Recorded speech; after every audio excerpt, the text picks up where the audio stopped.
ilalim palagi tinitira yung kadalasan dito binubuksan ng iba, pero sabi sobrang delikado daw pag dito mo bubuksan.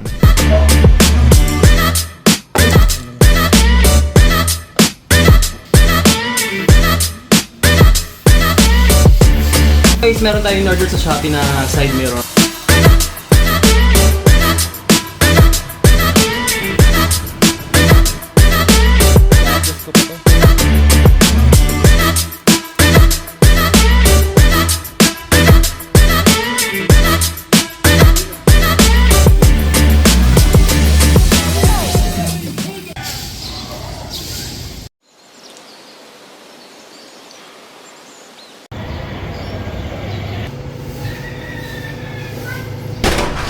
Hi guys, good morning po. Welcome to our mini garage dito sa Cavite. Umuwi ako kagabi dito, kasama ko si Mimi Dong. Ayan siya. Guys, may pupuntahan tayo sa Cavite. Ito yung tinatawag na mini loft cabins. Actually, medyo bago pa siya. I think last year lang siya na open, 2023. So, pupuntahan natin siya kung anong meron sa kanya. Alam ko, ito yung mga lugar na magandang tambayan. Pag may mga groupings kayo, kasama yung mga kaibigan nyo, barkada nyo, tapos family nyo, pag may mga gusto kayong outing, ganyan na staycation. Silipin natin mamaya kung ano itsura nung lugar, kung magkano siya, tapos good for ilang tao siya. Gawin natin guys, ito, si Pixie na Black, ayan siya. I-change oil natin siya, i-gear oil natin siya. Magdi-DIY tayo ngayon kasi sa Manila kasi wala talaga akong pwesto para magkalikot ng motor, para mag-change oil, mag-gear oil man lang. Kasi nga, sikip na lugar doon. Ito naman pala si Pixie na puti natin na lilinisin natin siya kasi sobrang dumi niya na. Grabe yung bugbog din na inaabot ito kasi nga yung mga pasahero ko. Tapos, pakan nila yung fairings katulad niyan. Ayan, nagkakaroon ng itim-itim sa mga paapo nila yan. Pero okay lang naman kasi hindi na talaga maiiwasan. Kasi nga, natataasan sila kay PCX pag tumutungtong sila. Nag-uulan siya nung mga araw na dumaan kaya yung alikabok niya namumuo. So, gagamitin natin siya, lilinisin natin siya. Papamper natin siya ngayon. At least once a month, malinis natin siya na pudpudan, di ba? Tara, simulan na natin. So, pwede kayo gumamit na lalagyan ng ice cream pansalok. Tapos, ito naman yung option 1 at option 2. Make sure nyo na yung likod ang gagamitin nyo kasi nakaka-loose thread yung sa harapan ng socket wrench. Tapos, daan-daan kayo, medyo nagulat ako sa pagtumba ng plug eh. Same socket wrench din ang gagamitin nyo sa gear oil. Pero unahin nyo muna yung taas para maganda yung daloy ng hangin pag binuksan nyo yung baba.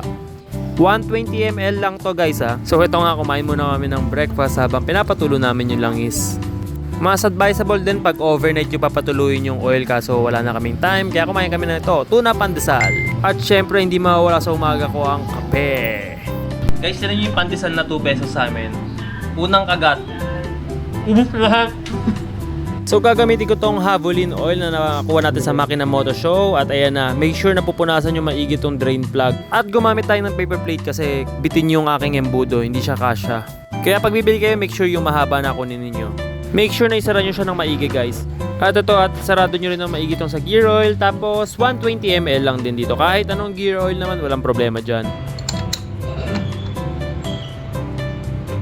So guys, ito yung mga choices ng panlinis natin. Siyempre, BS1 for our box. Ito maganda to kasi shiny talaga. Ang problema, alikabukin. Pero okay lang yan. Tapos ito naman, tire black para sa ating gulong. Tsaka ito yung gagamit natin sa disc brake guys. Ayan. Once a month ko lang ginagawa yan.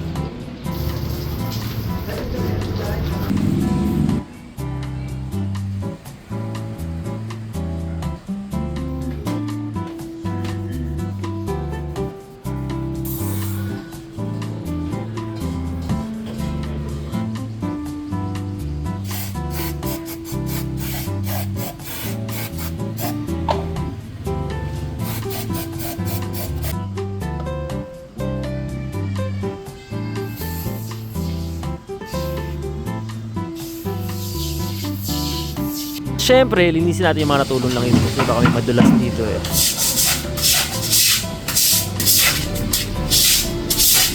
So guys, meron tayong order sa Shopee na side mirror. Ipapakita ko siya sa inyo. Install na natin siya. Sobrang dami ka na. Tara!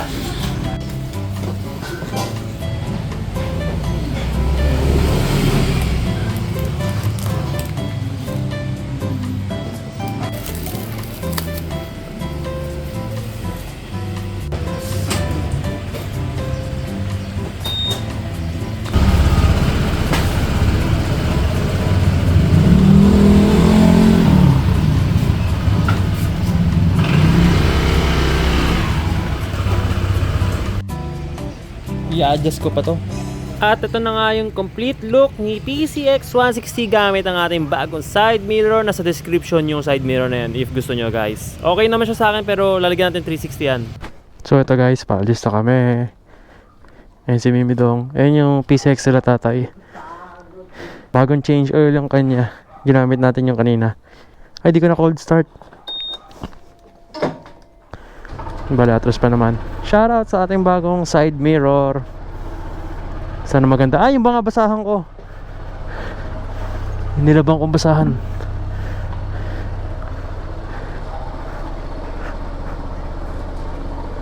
Yeah.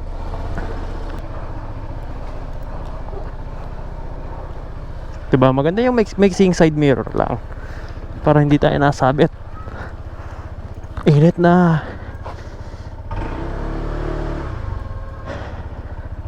So mula dito sa bahay guys, 1 hour lang yung travel time natin. So malapit lang naman. Muna na kami ah. So muna na tayo kala nanay. Nasarado pa kasi nila yung bahay. Siyempre sinesecure din yan. Ang init! Pero actually guys, after nung nag-ulan nung nakaraang araw, kinabukasan ng lamig. Sana ganun no? Nakakamiss lang yung tag-ulan. Abot lang namin yung cake dito kasi may kasama kami nakakotse, yung tita ko. Ayan na pala. Thank you. Ito po.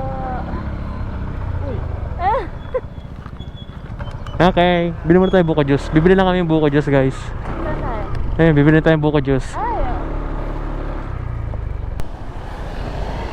Tapos na ang buko break. Di pa nakakalayo ng bahay. Nagbuko juice ka agad eh.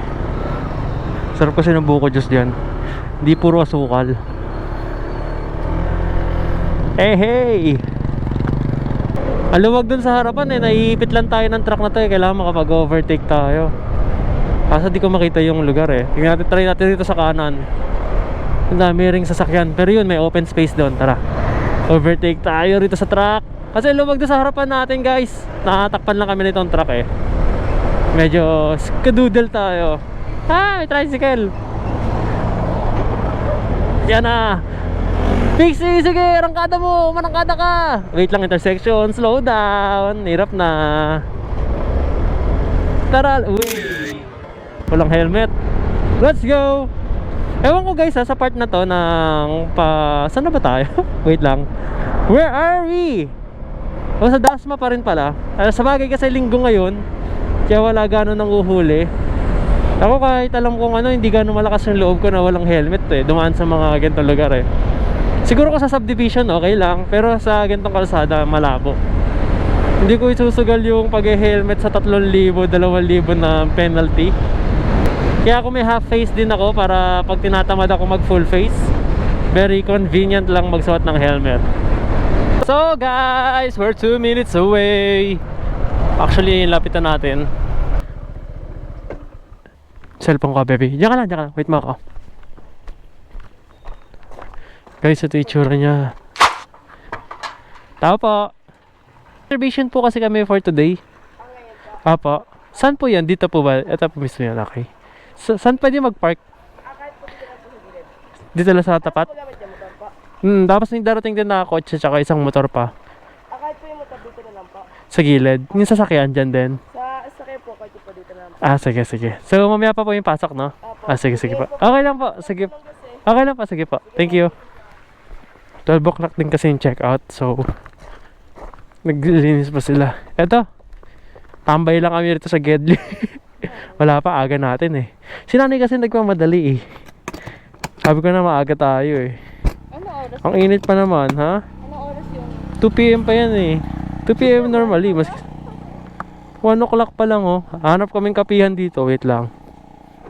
Tingin nga tayo sa Google Maps kung may kapihan. Pupunta sila nanay. Punta muna kaming kape. Alas 2 pa eh. Naglilinis pa eh. Alas? 2 pa. Asa sila? Pumasok kami sa loob. Naglilinis pa eh. Asa sila? Sino sila? Ate Jinky, wala pa. Ako po pa. Ewan ko, kape. Mainit eh. Ikaw pwede tumambay sa loob? Bawal pa, naglilinis pa eh. Saan ba tayo? Tingnan nyo, may coffee shop ata dyan sa tapat eh. O gusto nyo sa Cafe Dalgona. Saan Dalgona? Dati, 16 minutes. O, di dyan na lang sa tapat. Baka may kape. So, magkakape muna kami. Si nanay kasi excited eh. Sabi ko na 2 PM pa eh. Eto, Cafe Amadeo. Kaliwa po kami. Are they open ba? Sana bukas sila. So guys, ito, paalis na kami. Grabe yung sarap dito nung kape nila. Cafe Amadeo. Check natin mamaya ulit sa labas. Panalong panalo. Grabe, mas masarap pa sa Starbucks. Sarap sa coffee shop na to. Ito, Cafe Amadeo. Since 2002 pa sila. Ay, grabs ko ba yan? Kita to yan. Tapos ito, may mga bilihan sila ng mga kape. Yan na roasted coffee. Sarap ng kape rito. Cafe almond in order ko. Ayan si Pixie. Bagong linis. Pogi. Pogi naman ni Pixie. Bago side mirror. Pupunta na kami sa Silong Loft Cabins. Yan yung sasakyan nila Ate Jinky. Ipapasok ko yung motor. Let's go inside guys and check the place.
So guys, dahil wala pang naliligo sa pool, tayo na unang bibinyeg sa kanya. Nagkikwentuhan pa sila ron eh. Tayo tatalon na. So itong GoPro Hero 10, wala siyang waterproof protector. Pag hindi ko na-upload itong vlog ito, ibig sabihin na basa yung GoPro. Tatalon na tayo guys. Woo!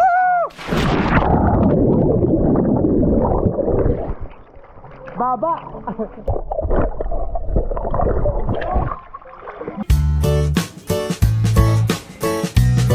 So guys, ito na itsura niya sa gabi. Diba? Maliwanag naman dito, kaso napakadaming nga lang lamok. Kaya magbabaon kayo ng off lotion. So medyo makalat na yung ating area. Tapos ito, magsisimula na tayo mag-ihaw. Tapos ayan sila, nanonood sila ng volleyball sa projector.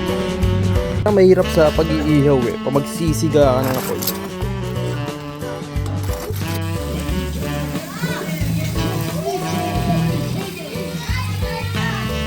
Siyempre tayo nagluluto. Ito lang ang bag ko sa bahay eh.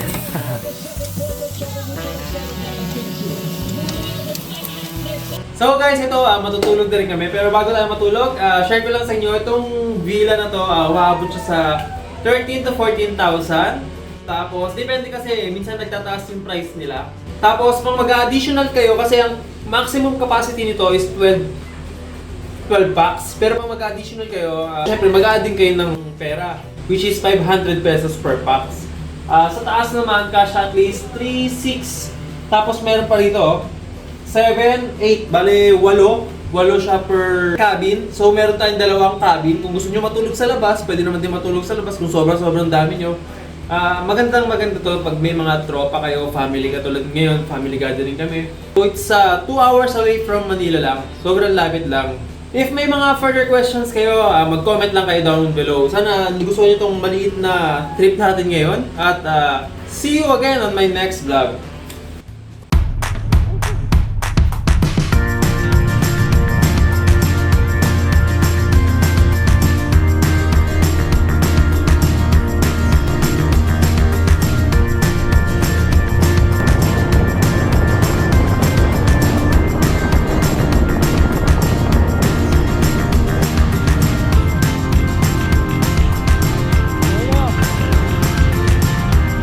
Kung nakaabot kayo sa video na to, sobrang thank you guys. Sobrang maraming salamat sa walang sawang suporta at sana huwag kayong mawawala. At see you again on my next vlog. Ciao!